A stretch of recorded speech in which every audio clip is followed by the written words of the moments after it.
हरे कृष्णा सभी को। तो आज हम लोग अध्याय 3 का सारांश देखेंगे, है ना। समरी। ठीक है, तो स्टार्ट करते हैं हम लोग। थोड़ा ज़्यादा है, मैं एक पीपीटी में लेके आया हूँ, तो ज़्यादा से ज़्यादा हम लोग कवर करने की कोशिश करते हैं। हमने जो पढ़ा उसको पूरा शॉर्ट में देखते हैं हम लोग क्विकली।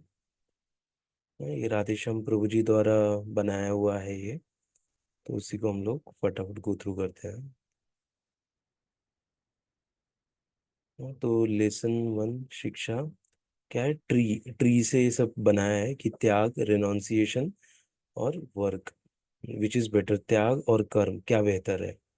हाँ, तो उसी के ऊपर ये बनाया है। तो शॉर्ट फॉर्म में इसी को पूरा कवर करने वाले हैं। ट्री, टी से त्याग। हाँ, त्याग मतलब रिनॉन्सिएशन बोलते हैं ना, विरक्ति, त्याग। आगे चलते हैं।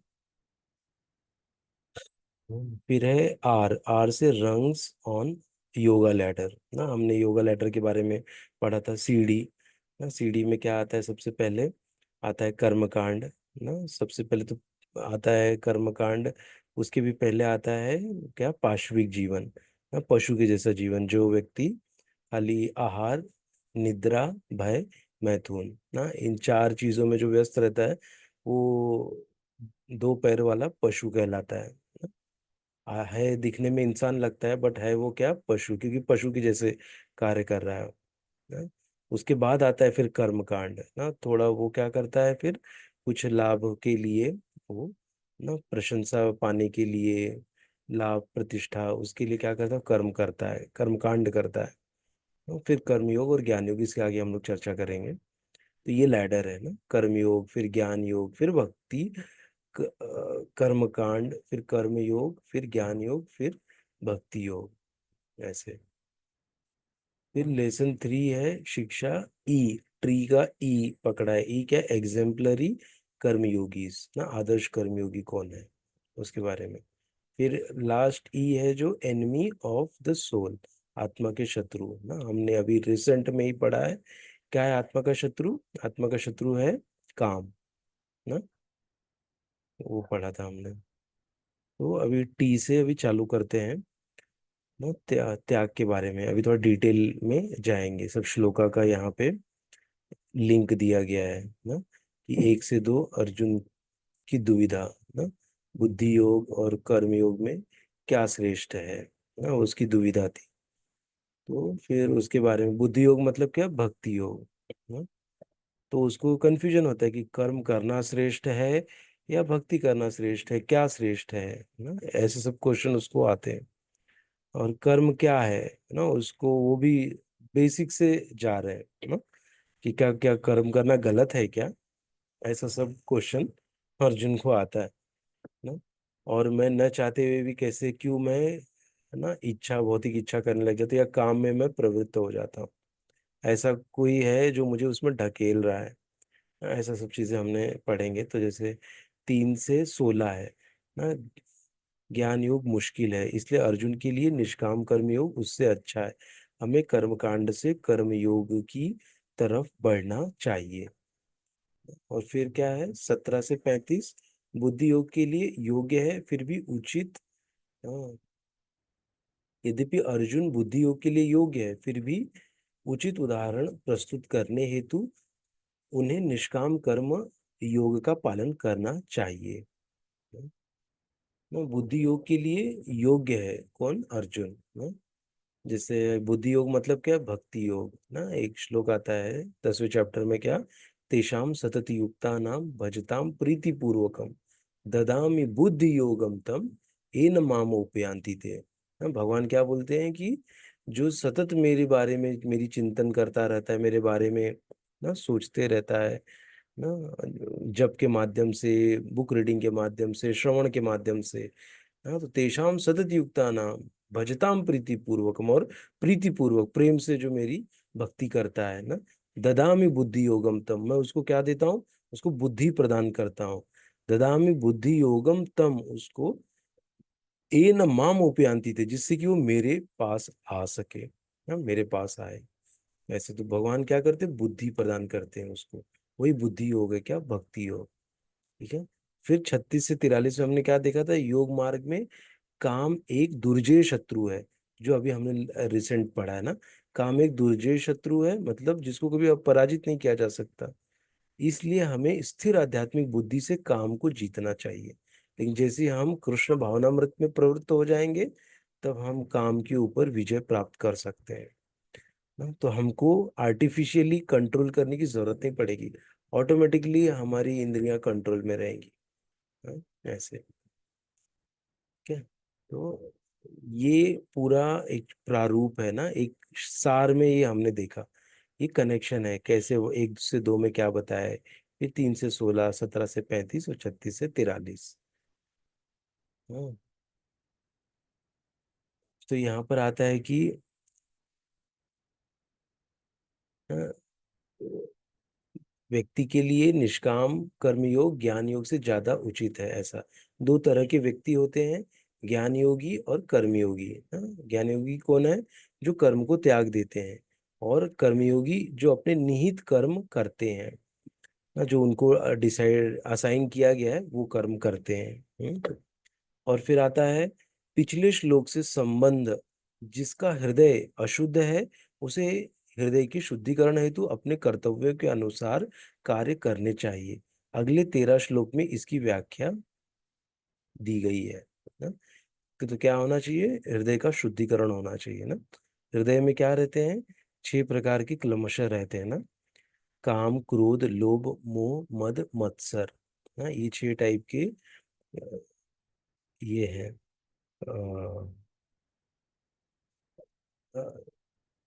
ना, 6 टाइप के हमारे अंदर जो दुर्गुण होते हैं ना, ये 6। ठीक है। तो जिसका हृदय अशुद्ध है, उसे हृदय की शुद्धिकरण हेतु अपने कर्तव्य के अनुसार कार्य करना चाहिए ना। इसीलिए भगवान आगे आएगा, अभी डिस्कस करेंगे उसको, कि कुछ ना करने से अच्छा या दूसरे का कार्य करने से अच्छा जो हमारे लिए निहित है वो कार्य करो, उससे भगवान ज्यादा प्रसन्न होंगे। देखिए ये वाला फोटो ना, बाबा तो बन गए हैं, जटाधारी बन गए हैं पूरी जटा लगा के, लेकिन क्या कर रहे हैं ये ना, गांजा पी रहे हैं। हम्म, इतने बड़े संत हैं, लेकिन क्या कर रहे हैं ये ना, ये चिलम में गांजा भर के गांजा पी रहे हैं। हाँ, तो इससे क्या हो रहा है कि अपरिपक्व त्याग का असमर्थन, पिछले श्लोक से संबंध। अगर अशुद्ध हृदय से ग्रस्त व्यक्ति अपने निहित कर्मों का त्याग कर वैदिक कर्म संन्यास लेता है, तो वह निष्क्रिय रहने में असमर्थ होने के कारण पुनः भौतिक कार्यों में संलग्न हो जाता है ना। अगर उसने कृष्ण भावनामृत को स्वीकार नहीं किया है ना, और दिखावे के लिए खाली क्या कर रहा है, वो बन रहा है, दिखावा कर रहा है कि मैं सब कुछ छोड़ दिया ना, दिखावे वाला त्याग कर रहा है ना, लेकिन अभी भी उसका चिंतन वो सब चीजों में चल रहा है। तो वो छोड़ के भी नहीं छोड़ा है वो चीज ना, वो त्याग के भी नहीं त्यागा है अभी तक। क्योंकि बाहर रूप से तो त्याग दिया है, बट मानसिक रूप से अभी भी वो भोगों का चिंतन कर रहा है ना। तो इसीलिए यहाँ पर कह रहे हैं कि अगर शुद्ध अशुद्ध हृदय से ग्रस्त व्यक्ति अपने निहित कर्मों का त्याग कर वैदिक कर्म संन्यास लेता है। हाँ, अशुद्ध हृदय, अभी तक हृदय की जो क्लमश है, 6 क्लमश अभी तक दूर नहीं हुए, और उसने क्या कर दिया, संन्यास ले लिया, तो उसकी हालत ऐसी ही होगी। हम्म। वैदिक कर्म संन्यास लेता है तो वह निष्क्रिय रहने में असमर्थ होने के कारण पुनः भौतिक कार्य में संलग्न हो जाता है ना। अभी हम लोग पढ़ेंगे। इसलिए अपने नियत कर्म करो, 8वें श्लोक में ये हमने सीखा था। इसलिए क्या करना है, जो हमारे लिए नियत किया गया है ना, जो हमारे लिए जन्म में आ गया है, जन्म से, या हमको जो असाइन किया है टास्क ना। जैसे हो सकता है कोई माता का पुत्र है ना, तो उसको अपने पुत्र धर्म उसको निभाना है। उसको क्या है, माँ बाप की सेवा करना उसका परम कर्तव्य है ना। फिर पत्नी है, बच्चे हैं, उनका ख्याल रखना, तो ये क्या है, उसकी नियत कर्म है। पिछले श्लोक से संबंध, परंतु कर्म करने से कर्म बंधन की संभावना ना। लेकिन क्या है कि अगर कर्म करेगा तो कर्म बंधन भी आएगा, उसकी संभावना आ जाती है ना। तो कैसा कर्म करना है ये आगे बताएंगे ना, कृष्ण भावनामृत में कर्म करना, नहीं तो क्या होगा, कर्म बंधन हो जाएगा। यदि हम अपने लाभ के लिए कर्म कर रहे हैं तो। फिर 9वें चैप्टर में क्या था, विष्णु के लिए कर्म करो और कर्म बंधन से बचो। ना भगवान के लिए कर्म करना है, विष्णु के लिए, कृष्ण के लिए, राम के लिए ना, ऐसे। हाँ, तो वो क्या था, त्याग था। मतलब हमको दिखावा वाला त्याग नहीं करना चाहिए, हमको कैसा चाहिए, हमको भगवान की प्रसन्नता के लिए त्याग करना है। हाँ, नहीं तो क्या हो जाएगा, वो सन्यासी के जैसे हो जाएंगे कि उसने सब कुछ तो मन में चिंतन चल रहा है, लेकिन बाहर से दिखा रहा है कि मैं सन्यासी बन गया हूँ। लेकिन क्या एक्चुअल में वो सन्यासी है क्या? नहीं, वो सन्यासी नहीं है। वो कौन है? वो धोखेबाज है ना, वो धोखा दे रहा है। हम्म, बहुरूपिया है वो ना। उसका क्या होगा, उसका बहुत मतलब वर्स्ट उसका हो जाएगा ना, क्योंकि वो धोखा दे रहा है। भगवान उसको ऐसा दंडित करेंगे कि पूछिए मत। मतलब उसका नरक लोक में भी जगह नहीं है। ऐसे गहनतम अंधकार में उसको भेज देंगे, क्योंकि भगवान क्या बोले कि आप अपना जो कर्म है वो गलत तरीके से करो तो भी चलेगा, लेकिन आप दूसरे का कर्म कर रहे हो ना, वो अच्छा भी कर रहे हो, फिर भी आप मतलब वो नहीं हो। ऐसे क्यों? क्योंकि अच्छा करने का मतलब क्या है कि आपके अंदर से आपकी भावना, आपकी चेतना शुद्ध होनी चाहिए ना, क्लेशर आपके दूर होने चाहिए। नहीं तो आप अच्छा करके भी कुछ अच्छा नहीं कर रहे हो, ऐसा हो जाता है। क्यों? क्योंकि चिंतन, बुरे बुरे विचार, दूसरे को धोखा देने की प्रवृत्ति ना, खुद के लाभ की आकांक्षा, ये सब हमको डुबा देता है एक्चुअली। तो अभी ये था, अभी आर पे जा रहे हैं हम लोग। हाँ, रंग्स मतलब योग सीढ़ी। आज हम लोग क्या कर रहे हैं, समरी देख रहे हैं, ठीक है। आज का जो हमने ऑलरेडी 3rd चैप्टर फिनिश किया है, तो उसका क्विक समरी हम लोग देख रहे हैं, जितना हम लोग आज कवर कर पाए। हाँ, फिर योग सीढ़ी के क्रम क्या है, कर्मकांड, कर्मयोग, ज्ञान योग, भक्ति। कर्मकांड, कर्म योग, ज्ञान योग और भक्ति योग, ये हमने भी देखा था, वही है। हम्म।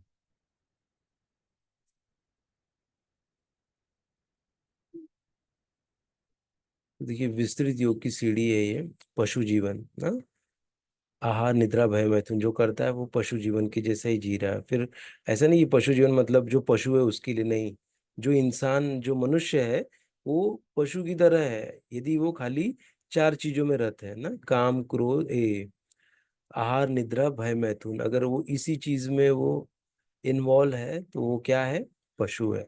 फिर कर्म कांड करता है, फिर सकाम कर्मयोग, कर्म फल प्रसिद्धि यश पाने के लिए। हाँ, निष्काम कर्म, फिर ज्ञान योग, ज्ञान का संग्रह। तो इसका किससे दिए गए हैं, सूर्य का प्रकाश ना, प्रकाश है, ज्ञान योग मिला है तो सूर्य का प्रकाश मिल गया। फिर सूर्य ग्रह है तो अष्टांग योग, योगिक सिद्धि मिलती है उनको ना। और फिर सूर्य ग्रह में प्रवेश, वो कौन दिलाता है, भक्ति योग ना। खाली सूर्य ग्रह को आप देख लिए तो क्या आप भगवान को देख लिए क्या? नहीं, उस ग्रह के अंदर भगवान है, तो आपको उस ग्रह के अंदर जाना पड़ेगा ना। जैसे सूर्य का गोला है ना, तो सूर्य भगवान का क्या है, वो आगे बाहर से पूरा उनका साम्राज्य है, अंदर में वो रथ पे आरूढ़ है ना, रथ पर बैठे हुए सूर्य भगवान है, ठीक है। ऐसे हम इसको समझ सकते हैं। तो उसका एग्जाम्पल दिया, सूर्य, सूर्य का प्रकाश, ज्ञान योग ना। प्रकाश है तो प्रकाश जहां से आ रहा है मतलब वहां पे कुछ है, ऐसे हम समझ सकते हैं। तो ज्ञान योग है, ज्ञान योग में क्या देखते हैं हम लोग, हम लोग को जो दिख रहा है उसको एक्सेप्ट कर रहे हैं, जो पीछे में है उसको नहीं हम ज्यादा एक्सेप्ट कर रहे हैं ना। जैसे प्रकाश है, प्रकाश आ कहाँ से रहा है, सूर्य भगवान से। तो सूर्य भगवान है कहाँ, ना, तो वो सूर्य भगवान एक ग्रह है, ऐसे। इसके ऊपर बहुत चर्चा करने के लिए, लेकिन थोड़ा हम लोग जरा तेज जाते हैं, क्योंकि ऑलरेडी हमने इसके ऊपर अच्छा चर्चा किया है, तो जस्ट रिकैप हो रहा है। योग सीढ़ी में प्रगति, हाँ, कैसे, निस्वार्थ भाव रखने, निष्काम कर्म, कर्म योग, साधन योग मतलब पशु जीवन, कर्मकांड, सकाम कर्म योग, फिर निष्काम कर्म योग मतलब बिना किसी आकांक्षा के कर्म करना। और इसी में आ जाता है साधन भक्ति ना। हम लोग क्या है, हम हरि नाम हमको मिला है ना, हरे कृष्ण कृष्ण कृष्ण हरे हरे, हरे राम राम राम हरे हरे, ये हमारा साधन है ना। इस साधन से हम साधन भक्ति करते हैं, भगवत गीता पढ़ के, श्रीमद् भागवतम पढ़ के। और क्या, निष्काम कर्मयोग, मतलब अपने लिए कर्म नहीं कर रहे।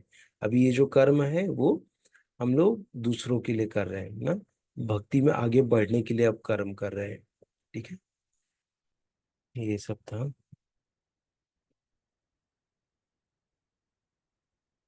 ना तो यहाँ पर थोड़ा उदाहरण दिया है, स्वचलित सीढ़ी, प्रगतिशील योग, फिर विस्तृत योग, फिर पशु जीवन, वही उनका संग लेना, शरणागत होना, शुद्ध भक्तों को, साधना भक्ति, भाव भक्ति, प्रेम भक्ति।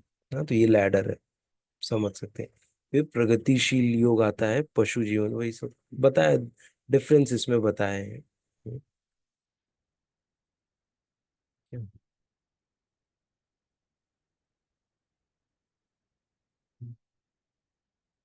फिर आता है कर्मकांड से कम योग की ओर। कर्मकांड से कर्म योग की ओर। ठीक है, पिछले श्लोक से संबंध, इसलिए कृष्ण सुझाव देते हैं कि किसी फल की आशा किए बिना भगवान के लिए कार्य करना अर्जुन के लिए अपरिपक्व वैराग्य से बेहतर है।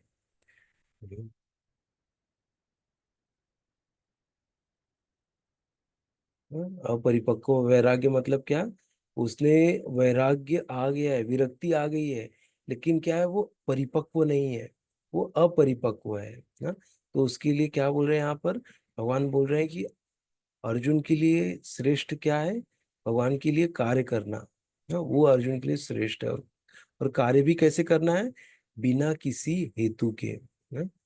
जब अर्जुन बिना किसी हेतु के जब कर्म करेगा, तब उसको कर्म का बंधन नहीं चढ़ेगा। अब कृष्ण अर्जुन को बताते हैं, यदि आप कर्म फल की आशा से मुक्त न हुए तो भी पूरी तरह निष्क्रिय रहने की बजाय, एक सेकेंड में चेक कर रहा हूँ, तो थोड़ा सा उसके,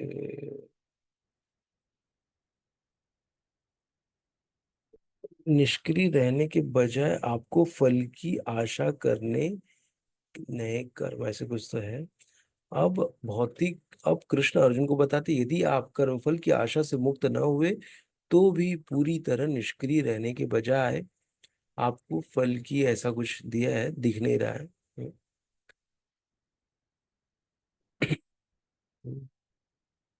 फिर से शेयर करता हूँ।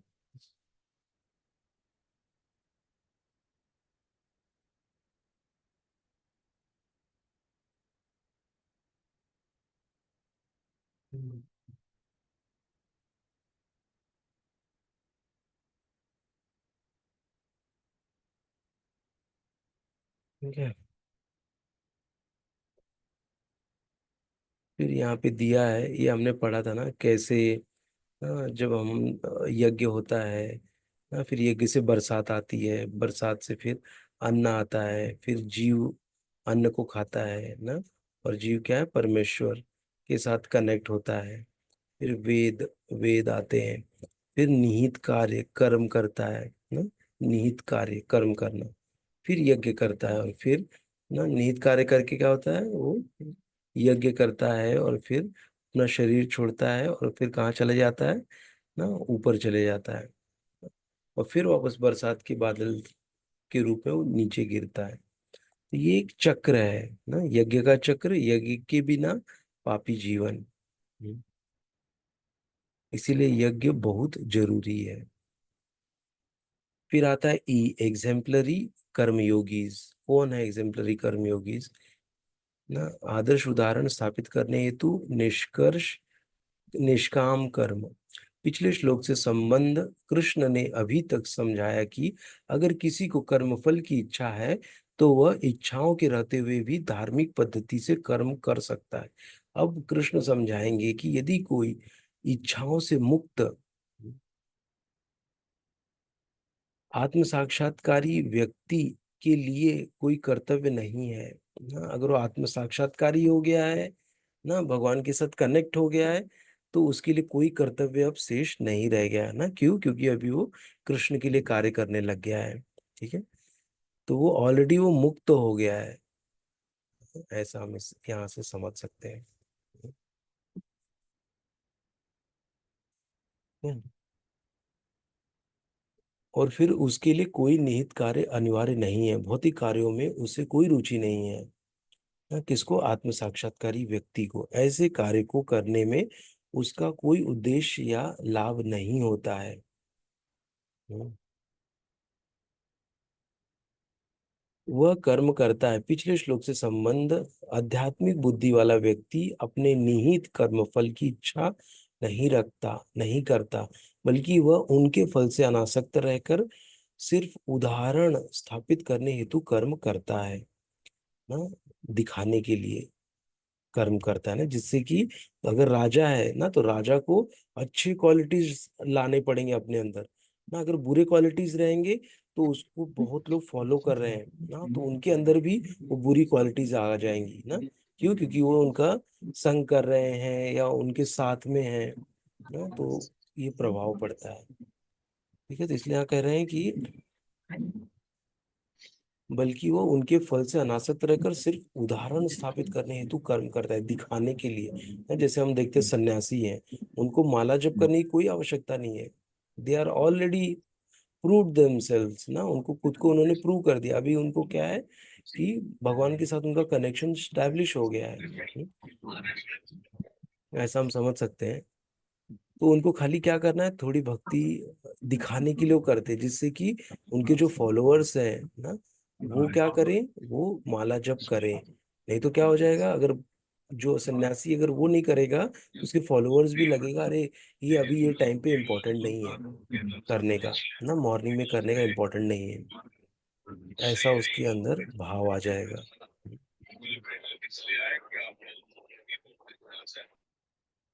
ठीक है।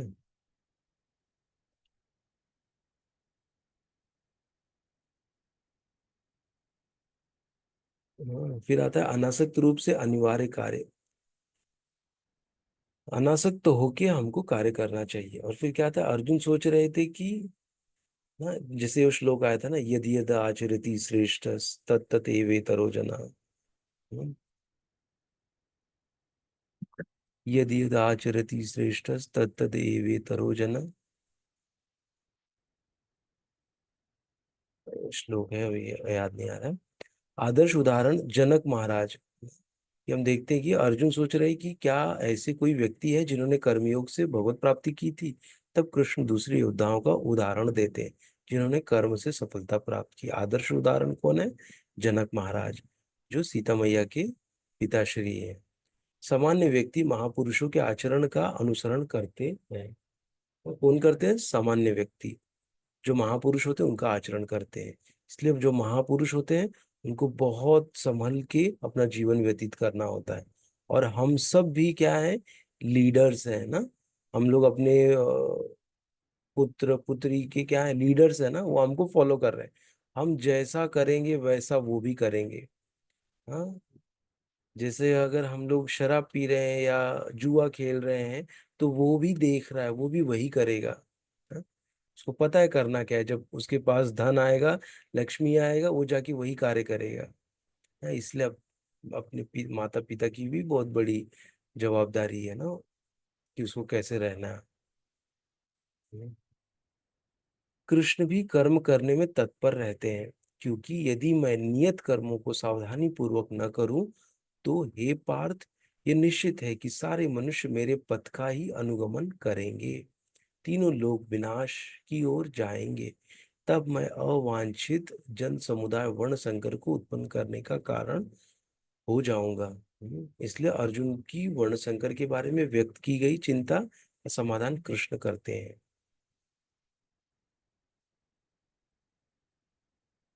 हाँ। फिर 25वां श्लोक है, उदाहरण स्थापित करने के लिए आसक्त हुए बिना कर्म करो। अज्ञानी पुरुष विचलित मत करो, अज्ञानी पुरुषों को विचलित मत करो ना। इसके ऊपर भी हमने बहुत अच्छे से चर्चा किया कि जो भी थोड़ा बहुत जो भी कर रहे हैं उनको डिस्टर्ब मत करो, उनको करने दो ना। अगर हम डिस्टर्ब कर देंगे तो क्या होगा, वो जो कर रहा है वो उसको भी क्या करेगा, छोड़ देगा ना। वो हमारी बात नहीं सुनेगा, वो उसको छोड़ देगा, वो नहीं करेगा। ठीक है, इसीलिए जरूरी क्या है कि जो भी व्यक्ति जैसे भी कर्म कर रहा है उसको करने दो ना, उसको बताओ मत कि ये श्रेष्ठ है वो श्रेष्ठ है। ठीक है। और भगवान जब चाहेंगे तो वो तो ना, वो बड़ा भक्त छोटा भक्त जो भी होगा वो भगवान की इच्छा से ही होगा। ठीक है। तो ये वाला भी श्लोक हमने अच्छा खासा इसको डिस्कस किया था इसको। हम्म। तो और ये वाला श्लोक था कि प्रकृति क्रियमाणानि गुणय कर्माणि सर्वश अहंकार विमूढ़ आत्मा कर्तामिति मन्यते। ना, ये तीन कौन है? ये तीन गुण है ना, सतोगुण रजोगुण और तमोगुण, ये तीन देवियां हैं। और इनको कौन बजा रहे? ऊपर बांसुरी बजा रहे हैं भगवान श्री कृष्ण। और ये कौन है? ये हम जैसे लोग हैं, हाँ, जिनको माया नचा रही है कठपुतली के जैसे, और ये नाच रहे हैं। ऐसे।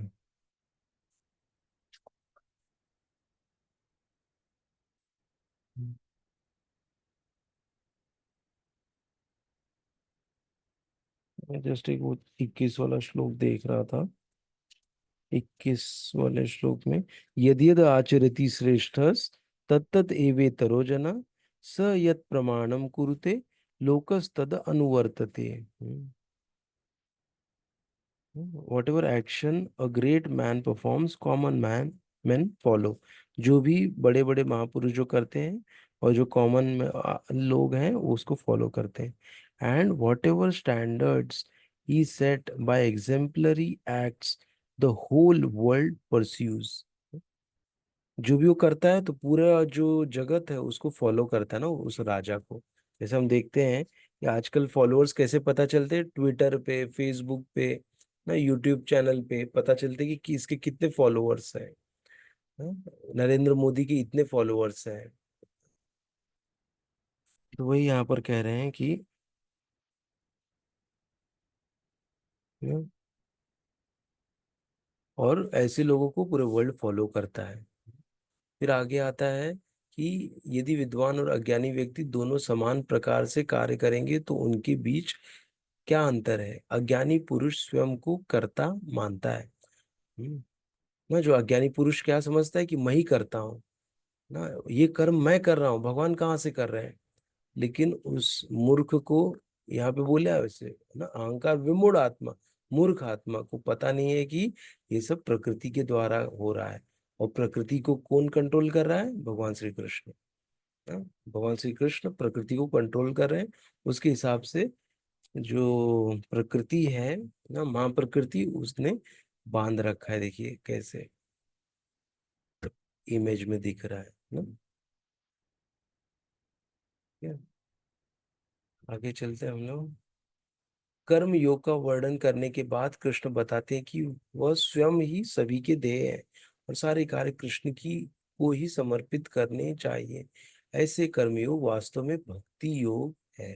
हम्म, किसके लिए कर्म करना चाहिए? कृष्ण को ही समर्पित करना चाहिए। सारा कार्य किसके लिए करना चाहिए? भगवान श्री कृष्ण की प्रसन्नता के लिए करना चाहिए। ऐसा कर्म योग वास्तव में भक्ति योग है। आप अपने कर्म मुझ पर निर्भर रहकर करो ना। भगवान यहाँ क्या बता रहे हैं कि मुझको सब रिजल्ट जो है वो सब मुझको दे दो ना, और फिर आप कर्म करो। ये भगवान बता रहे हैं। फिर तीसरा श्लोक श्लोक आता है, आप अपने कर्म मुझ पर निर्भर रहकर करो ना। We have to depend on Krishna. उनके ऊपर आश्रित रहो ना, जो भी होगा होगा। ना, हमको अभी दूध नहीं मिल रहा है, ठीक है, कोई बात नहीं, किसी और को उसकी जरूरत थी तो उसको मिल गया, इससे हमको खुश होना चाहिए। या तो ये नहीं सोचते रहना चाहिए अरे मुझे दूध नहीं मिला, मुझे दूध नहीं मिला, मुझे दूध नहीं मिला, ना, और रो रहे पीट रहे हैं। और जाके जिस व्यक्ति ने दूध नहीं दिया उसका जाके चारों तरफ ढिंडोरा पीट के वो, बोलते हैं ना, उसके बारे में गलत सब चीजें फैला रहे हैं। ऐसा नहीं करना चाहिए। इसलिए भगवान पर निर्भर रहना है। भगवान पे निर्भर रह के ना, भगवान ने जैसे डायरेक्शंस दिए, इंडिकेशंस दिए, उसको फॉलो करना है हमको ना, और उसके हिसाब से कर्म करना है। ठीक है। उसके बाद आता है 31वें श्लोक में, मेरे उपदेशों के अनुसरण का फल। क्या फल मिला? मुच्यन्ते ते अपि कर्म भी। मेरे उपदेशों के अनुसरण का फल। 31वां श्लोक क्या देखता है एक मिनट।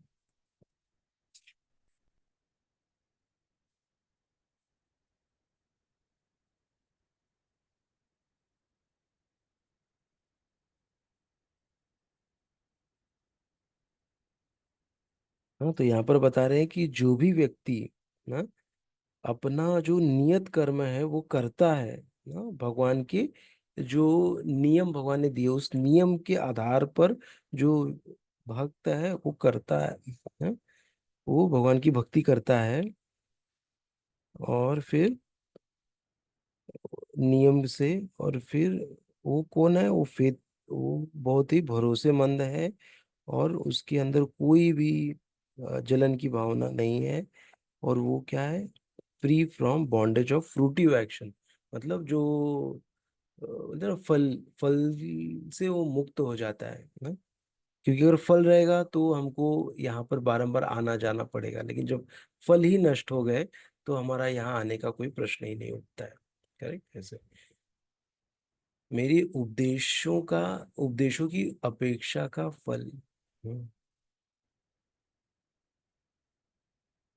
सर्व विज्ञान 32वां श्लोक है कि result of disregarding my teachings, अगर कोई मेरे नियमों को नहीं फॉलो करता तो क्या होता है, those who do not follow my teachings are devoid of all knowledge and discrimination and are befooled the ruined। तो ऐसे सब चीजें हैं।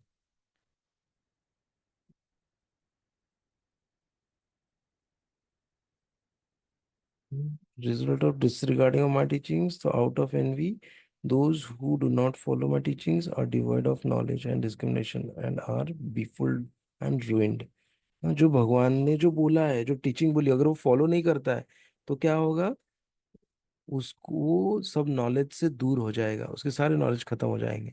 मैंने my teachings are devoid of all knowledge and discrimination and are befooled and ruined.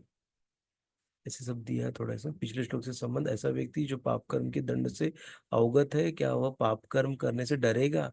ऐसा जरूरी नहीं है। ऐसा व्यक्ति भी अपने पूर्व की बुरी आदतों और वासनाओं या संस्कारों के कारण पाप कर्म में ढकेला जाता है। जिनको इस दंड के बारे में नहीं पता, उनके बारे में क्या कहना। हम्म। गहरी वासनाएं निग्रह की किम करिष्यति, कैसे इसको हम लोग कंट्रोल कर सकते हैं? थोड़ा मैं फास्ट जा रहा हूँ क्योंकि हमको थोड़ा कवर करना है आज ही, फिर कल से हम लोग चौथा चैप्टर स्टार्ट करेंगे। इसलिए क्षमा करिएगा, थोड़ा ज़्यादा से ज़्यादा कवर करना है, इससे थोड़ा भाग रहा हूँ। और टाइम भी थोड़ा लिमिटेशन है। अर्जुन पूछ सकते हैं, अगर कोई आसक्ति और घृणा के कारण अपने कर्तव्य युद्ध को छोड़कर दूसरों के कर्तव्य जैसे कि अहिंसा का स्वीकार करे तो क्या होगा? अपना कर्तव्य करो, दूसरों का अनुकरण मत करो। ये 35वें श्लोक में बताया गया है। जो अपना कर्तव्य है, जैसे आपने सीखा है उसको वैसे करो और चलो ना। दूसरों का अनुकरण नहीं करना है, कॉपी नहीं करना है कि वो गाड़ी लेके आया तो मैं भी गाड़ी लेके आऊं ना। वो आध्यात्मिकता में आप कर सकते हैं ना, आध्यात्मिकता में आप चाहते कि मैं उससे और ऊपर जाऊं ना, और मैं अच्छा ये करूं, तो वैसे कर सकते हैं। वो पॉजिटिव कंपटीशन है। तो आत्मा का शत्रु कौन है? हमने ये पढ़ा था ना पिछले श्लोक में। संबंध पिछले श्लोक श्लोक से देखिए संबंध दे रहे हैं ना। श्लोक 3.34 में राग और द्वेष का उद्धृत करते हुए अब अर्जुन जीवों की भौतिक पदार्थों में आसक्ति के बारे में प्रश्न करते हैं ना? तो राग और द्वेष, ना ये राग मतलब आसक्ति, द्वेष मतलब दूसरों के प्रति द्वेष रखना ना, जलन की भावना रखनी। फिर 36वां अर्जुन का प्रश्न। अर्जुन उवाच अथ केन प्रयुक्तो अयम पापम चरति पुरुषः अनिच्छन्नापि पार्ष्णेय बलादीव नियोजित।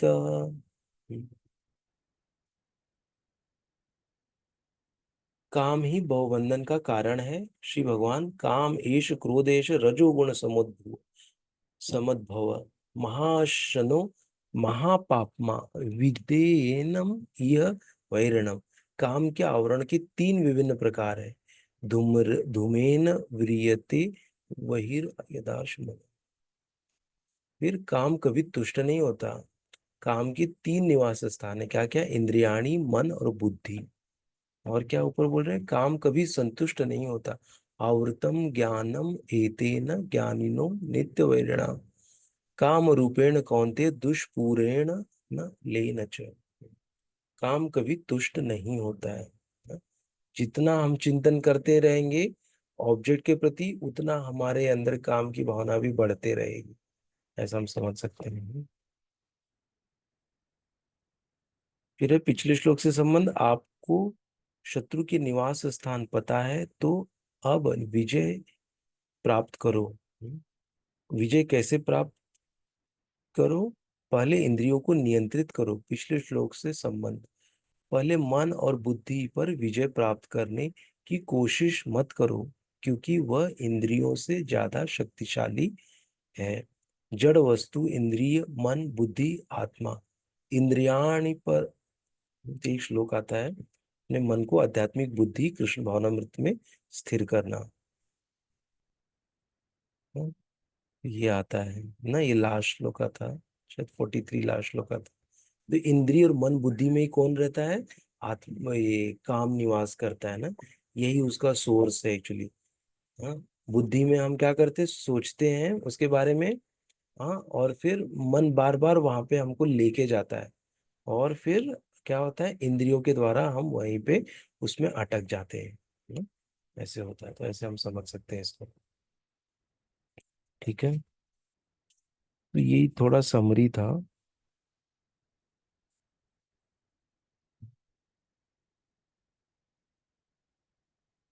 ना। और माइंड को कैसे कंट्रोल करना है? जो 43वां श्लोक है, माइंड को कंट्रोल करना है भगवान की सेवा में लगा के, तभी माइंड क्या होगा? कंट्रोल में आएगा। नहीं तो बहुत डिफिकल्ट है ना माइंड को कंट्रोल में लेना। ठीक है, तो हम लोग यहीं तक आज करेंगे। तो अगला जो सेशन है और चौथा अध्याय हम लोग कल से प्रारंभ करेंगे। ठीक है, आपको अगर कोई प्रश्न है तो आप ग्रुप पे डालिए ना, मैं कोशिश करूंगा ग्रुप पे आंसर करने के लिए। आपको जब भी कोई प्रश्न है उसको ग्रुप में डाल दीजिए।